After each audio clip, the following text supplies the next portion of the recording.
বৈষম্য বিরোধী ছাত্র আন্দোলনের ঝিনাইদহ সদর উপজেলা কমিটির পরিচিতি ও মতবিনিময় সভা অনুষ্ঠিত।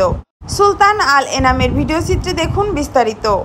ঝিনাইদহ জেলা কমিটির অনুমোদন ক্রমে বৈষম্য বিরোধী ছাত্র আন্দোলনের ঝিনাইদহ সদর উপজেলা কমিটির পরিচিতি ও মতবিনিময় সভা অনুষ্ঠিত হয়েছে।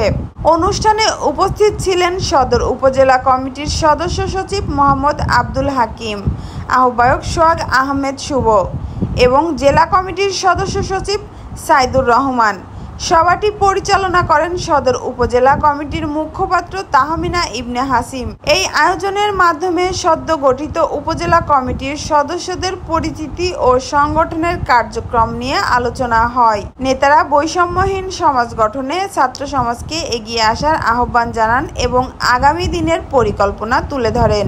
বৈষম্যের বিরুদ্ধে সোচ্চার এই ছাত্র আন্দোলন এখন ঝিনাইদহ সদর উপজেলায় আরও সংগঠিত ও গতিশীলভাবে পথ চলা শুরু করলো।